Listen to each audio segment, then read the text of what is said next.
Oke, bismillahirrahmanirrahim. Assalamualaikum warahmatullahi wabarakatuh. Semangat pagi teman-teman semua. Alhamdulillah di sesi kali ini kita bisa berjumpa dalam mata kuliah di semester baru ini, yaitu semester ganjil 2020-2021 ya, di mata kuliah pengelolaan citra digital. Program studi informatika, Fakultas Ilmu Komputer, Universitas Amikom Purwokerto.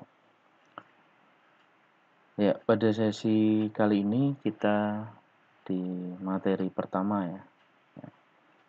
Nah, di materi pertama ini saya kira ya, kita tidak terlalu banyak membahas langsung mata kuliah. Kita untuk pembukaan di awal dan juga saya akan menyampaikan kontrak perkuliahan kita. Ya, baik, sebelum saya sampaikan lebih jauh tentang kontrak perkuliahan kita, ya ada sedikit baiknya saya memperkenalkan diri. Ya, nama saya Danar Intan Surya Saputra. Ya, saya kira ini kalau di Amikom Purwokerto ya, sejauh ini ya, hanya ada satu-satunya nama Danar ya. Jadi kalau teman-teman datang ke kampus itu nyari saya jelas tidak nyasar ya. Tapi hanya saja hati-hati ini khususnya biasanya untuk mahasiswa baru atau mungkin mahasiswa yang baru mengikuti perkuliahan saya dan belum pernah ketemu saya ya, lihat namanya atau membaca nama saya dikira perempuan kan. Nah, jadi banyak sekali mahasiswa yang memanggil saya itu atau mencari saya itu lewat WhatsApp misalkan atau mungkin ke ruangan itu nyarinya Budanar. Ya, saya heran aja dan banyak mahasiswa yang seperti itu. Tapi ya harapannya teman-teman tidak ada ya di kelas ini. Baik, alamat rumah saya atau tempat tinggal saya di Ciberem, ya, tepatnya di RT 5 RW 1 Sumbang, Kabupaten Banyumas. Ya, jadi Ciberem ini merupakan desa di Jalan Baturaden Timur, ya, jadi masih dekat tempat wisata Baturaden. Kalau teman-teman pernah datang ke Baturaden ya, tapi yang jalurnya jalur timur, ya, yang arahnya itu Limpak Wus ya, kalau teman-teman pernah tahu Limpak Wus, nah itu arahnya sana, Curug Ceheng ya, ya sebelum ya. Baik, itu nomor HP saya, silahkan bisa teman-teman simpan, email saya, kemudian kalian juga bisa mencari profil saya atau berteman ya melalui sosial media di Instagram maupun di Facebook. Dan saya kira kalau teman-teman mau nyari lengkap tentang saya, tinggal ketik aja di Google. Nah, ketik aja di Google nama saya, nama lengkap saya. Nah, ini saya coba cukup cepat ya, tidak sampai 1 menit gitu kan, hanya 0,46 detik itu bisa mendapatkan 7.400 hasil pencarian. Ya, artinya apa? Ya, di era internet saat ini, dunia maya saat ini, era revolusi industri saat ini, ya data kita itu sudah open, kan, sudah terbuka. Ya, begitu kita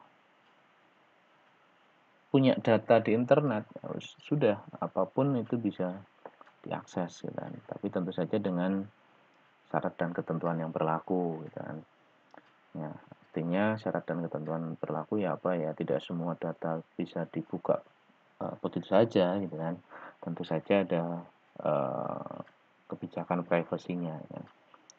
Ya, sehingga bijaklah kita dalam menggunakan internet. Bijaklah kita ketika menggunakan sosial media, karena apapun yang kita unggah di internet, apapun yang kita download dari internet, apapun yang kita tulis di internet itu secara otomatis akan tersimpan dan ya bisa dibilang jejak digital itu tidak bisa dibohongi.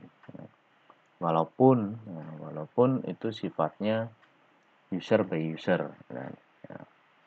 kemudian user to business atau sebaliknya business to user, itu semua datanya bisa diakses. Nah, itu nanti di mata kuliah lain saya yakin akan dibahas ya. Oke, di mata kuliah kita apa sih yang akan kita pelajari? Nah, sebelum kita bahas tentang apa yang kita pelajari, sedikit saya jelaskan tentang identitas mata kuliah kita ya. Jadi di semester kelima ya ini teman-teman ya.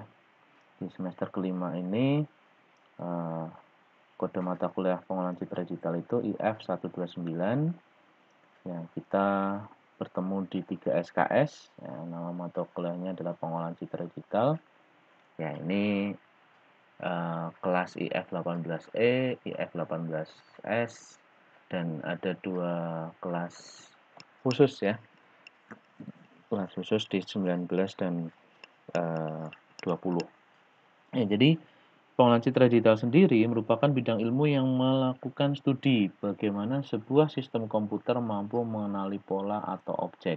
Nah, ini yang nanti kita pelajari kan.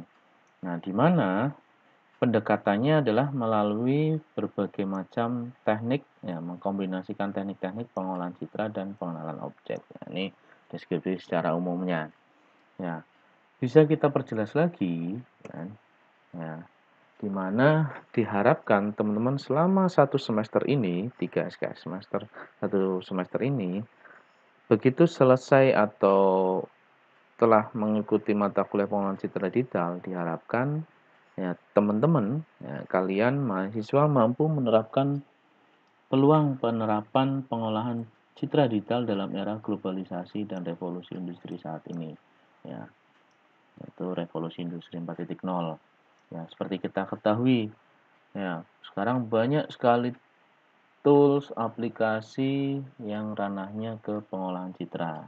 Dan, nah, diharapkan teman-teman nanti bisa melakukan sumbangsih.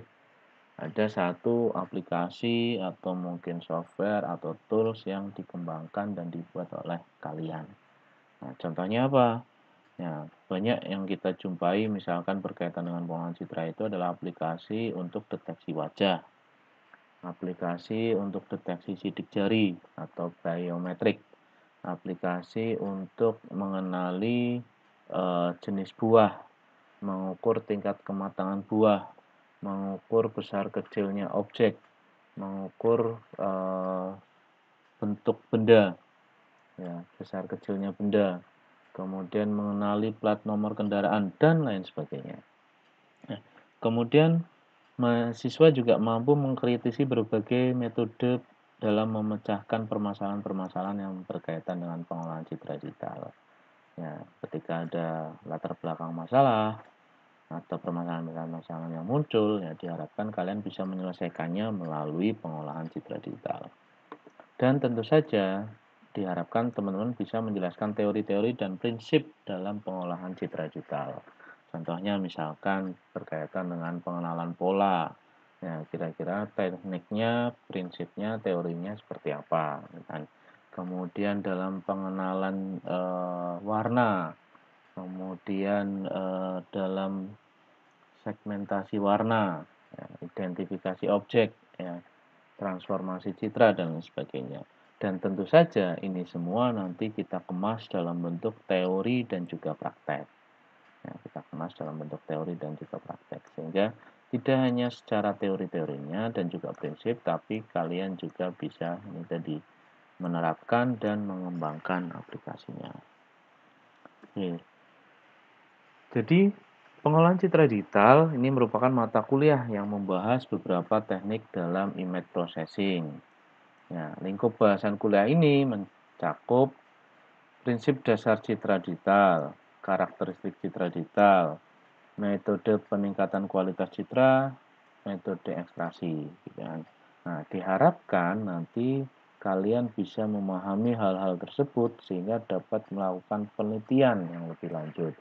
Apalagi ini teman-teman sudah semester 5, sebentar lagi tugas praktek, di mana di dalam tugas praktek kalian bisa memilih tugas praktek menyelesaikan suatu permasalahan di sebuah perusahaan atau sebuah studi kasus misalkan. atau juga bisa melakukan magang atau KKL ya dan sebagainya. Nah, setelah itu kalian naik step menyelesaikan atau mengerjakan skripsi. Nah, diharapkan di skripsi ini kalian bisa mengembangkan atau melakukan penelitian-penelitian yang berkaitan dengan citra digital, ya. Nah, apa-apa saja nah, di mata kuliah ini yang kita pelajari step by step-nya. Sehingga nanti pada saat skripsi kalian sudah bisa menentukan apa yang akan kalian lakukan. Oke, tujuan perkuliahannya adalah eh, kalian akan belajar tentang software atau hardware yang tersedia dalam berbagai fitur, di mana di dalamnya nanti kita akan pelajari tentang image processing, image analysis, image understanding, dan tentu saja berkaitan computer vision. Nah, kita bisa breakdown menjadi 9 sub pokok bahasan. Ya, yang pertama di hari ini tentu saja pendahuluan nanti dan juga di pertemuan kedua kita bahas pendahuluan. Kemudian nanti ada dasar-dasar citra, transformasi citra, peningkatan kualitas citra, pemrosesan warna, pemampatan citra, segmentasi, representasi dan deskripsi, serta pengenalan dan interpretasi pola. Nah, masing-masing nanti akan kita kupas tuntas dalam total 16 pertemuan. Nah, di mana 16 pertemuan ini mencakup ya include di dalamnya itu sudah termasuk UTS, dan ada UAS. Nah, UTS dan UAS. Dan tentu saja tidak hanya teori, tapi juga kita berbicara tentang prakteknya. Nah, dan di masa pandemi COVID ini kita punya aturan khusus yang sudah disajikan atau disampaikan oleh dekanat. Nah, nanti kita bahas. Ya, baik, untuk praktikumnya kita menggunakan tools yang namanya MATLAB. Nah, pernah dengar kata MATLAB? Tentu saja pernah ya tadi barusan, kan? Ya, MATLAB bisa kalian pelajari di situsnya atau di webnya di mathworks.com. Nah, mathworks.com. Nah, ini kurang lebih tampilannya seperti ini. Secara lebih lanjut nanti kita akan bahas di sesi praktikum. Apa itu MATLAB, bagaimana cara menggunakannya, bagaimana cara installnya, bagaimana cara menggunakan fitur-fiturnya dan sebagainya. Oh ya, pastikan sebelum kalian di jam praktikum itu laptop atau PC kalian sudah terinstal MATLAB. Nah, nanti bagaimana mendapatkan MATLAB? Kalian bisa langsung datang saja ke UPT Laboratorium Teknologi Informasi Universitas Amikom Purwokerto. Nanti di sana akan dibantu oleh tim-tim teknis laboran dalam melakukan instalasi MATLAB di laptop teman-teman. Oke, buku acuan perkuliahan yang saya gunakan setidaknya ada 4 buku, tapi ini tidak mengikat, jadi kalian bisa dapatkan juga sumber-sumber acuan pembelajaran lainnya, ya, tapi setidaknya ada 4 dengan judul Konsep Pengolahan Citra Digital dan Ekstraksi Fitur. Ini penulisnya Maulidi Heri Purnomo dan Arif Muntasa, penerbitnya Graha Ilmu. Dan buku yang kedua Teori dan Aplikasi Pengolahan Citra, penerbit Andi, penulisnya Abdul Qadir dan Adi Susanto. Kemudian ada buku yang judulnya Simulink dan MATLAB Belajar dari Contoh. Penulisnya RH Sianipar, penerbitnya Graha Ilmu, dan buku saya, buku ajar pengolahan citra digital, penulisnya Danarindan Surya Saputra, penerbitnya Ampu Kreatif Studio. Nah, buku ini tentu saja bisa kalian dapatkan atau kalian pinjam di perpustakaan Amikom. Jadi saya tidak mewajibkan membeli ya, tapi kalau kalian mau sedikit menyisihkan untuk membeli juga silakan. Tapi saya juga tidak mewajibkan untuk kalian pinjam karena prinsipnya di era keterbukaan saat ini, literasi digital saat ini, kalian dengan sangat mudah untuk bisa mendapatkan atau mengakses informasi atau media pembelajaran dari mana dan kapan saja. Di mana? Ya, tentu saja di internet, di platform-platform lainnya, mungkin di grup-grup sosial media atau mungkin di channel YouTube. Ya, apapun, ya, apapun silakan. Ya. Oke, next. Kemudian kita bahas tentang kontrak nilai. Ya, jadi nilai yang akan saya gunakan ya, dikarenakan kita ada perkuliahan yang dilakukan secara online, ya maka saya harap tetap teman-teman ada unsur keaktifannya. Sehingga presensi dan keaktifan saya beri bobot 10%. Dan tugas ini mencakup nanti ada eh, tugas individu dan kelompok atau mungkin kuis dan juga presentasi secara online, dan diharapkan teman-teman juga bisa menulis jurnal dan juga bisa mempublikasikan baik itu dari hasil perkuliahan atau mungkin dari review-review paper-paper lainnya. Ya, sehingga diharapkan nanti teman-teman bisa menghasilkan sebuah publikasi. Ya, apa itu publikasi jurnal? Ya, tentu saja sebuah artikel yang ditulis secara uh, sistematis, saintifik, ya, dan dipublikasikan melalui media publikasi online, jurnal online. Dan diharapkan nanti teman-teman bisa sampai rilis, publish, atau bahkan bisa mengikuti seminar nasional atau seminar internasional.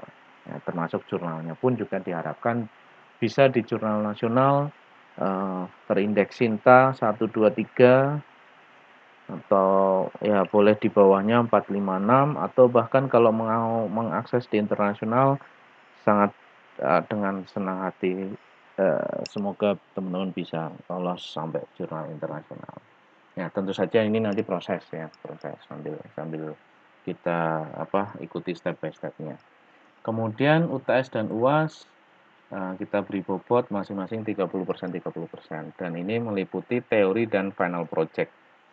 Ya, meliputi teori dan final project, sehingga totalnya 100% dengan range nilai, ya saya harap teman-teman bisa di range nilai PES ya, atau lulus, yaitu di A dan B, jangan sampai di bawahnya C, D, atau bahkan E kan.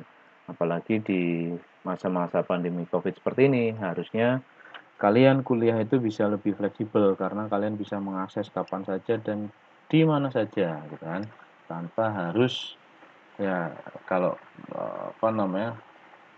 sebelum adanya COVID itu kan kalian harus datang ke kampus ya, kalau kesiangan atau mungkin ketiduran gitu kan, nah jangan seperti itu ya kan. Nah, itu kesulitan. Nah, kalau ini kalian bisa sambil rebahan. Nah, saya sering tuh menjumpai mahasiswa begitu kameranya di on, di open ketika berkuliah online ternyata sambil rebahan gitu kan, sambil mager gitu kan. It's okay, nggak masalah. Yang penting tetap ilmunya bisa masuk kan, dan tentu saja ada output yang bisa dihasilkan. Baik, proses perkuliahan seperti yang tadi saya sampaikan dan sudah dirilis di website Amikom. Pada intinya nanti kita perkuliahan itu sebelum UTS dilaksanakan dari tanggal 5 Oktober sampai dengan 14 November, dan setelah UTS dilaksanakan 23 November hingga 9 Januari 2021. Ya, ini bobot 1 SKS juga ada sedikit keringanan, yaitu 30 menit. Kemudian teori kita laksanakan secara daring dan praktikum di laboratorium tentu saja dengan protokol kesehatan yang sudah ditentukan oleh Amikom. Ya, dan seperti yang tadi saya sampaikan, kita akan menggunakan atau total 16 kali pertemuan, dan ini di breakdown ya, sebelum UTS 4 kali menggunakan platform forum. Nah, platform forumnya adalah kuliah online Amikom Purwokerto, dan 2 kali menggunakan platform meeting. Nah, platform meetingnya nanti bisa saya gunakan melalui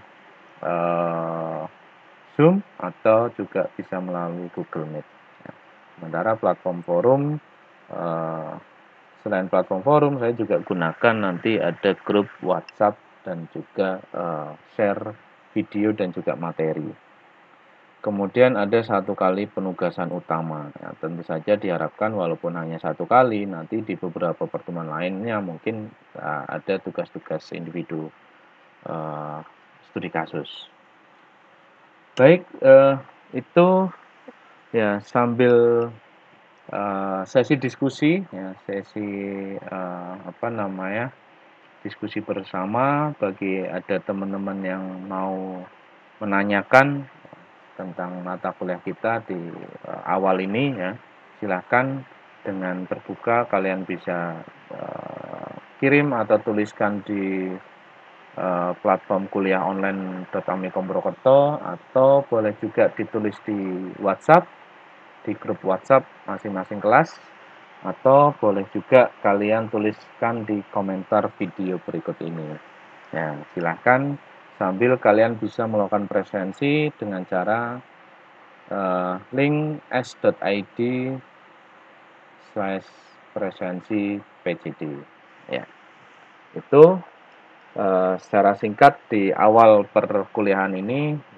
Silahkan sekali lagi saya membuka kesempatan untuk sesi diskusi bersama untuk di awal. Baik, sambil kalian melakukan presensi dan juga kita berdiskusi di platform kuliah online dan juga WhatsApp. Saya kira video ini saya cukupkan terlebih dahulu. Ya. Terima kasih. Kurang lebihnya saya mohon maaf. Tetap belajar aktif dan kreatif, ya, khususnya di masa pandemi ini. Ya. Dan jangan lupa tetap patuhi protokol kesehatan dengan cara 3M. Ya. Menggunakan masker ya, di mana saja, ya, dan kapan saja ketika kalian keluar dari rumah. Kemudian yang kedua, mencuci tangan, ya, menggunakan sabun atau hand sanitizer. Dan yang ketiga, menjaga jarak, jauhi kerumunan, ya, jaga jarak minimal 1 meter dan jauhi kerumunan. Ya. Baik, semoga kita tetap terlindungi dan terjaga kesehatannya, dijauhkan dari penyakit corona ini, dari wabah COVID-19 ini, dan semoga pandemi COVID-19 di Indonesia khususnya segera berakhir dan juga di dunia atau di manapun segera hilang. Amin, amin ya rabbal alamin, dan semoga setiap aktivitas kita mendapatkan keberkahan bersama. Baik, terima kasih. Saya akhiri dulu. Akhir kata, wassalamualaikum warahmatullahi wabarakatuh. Bye.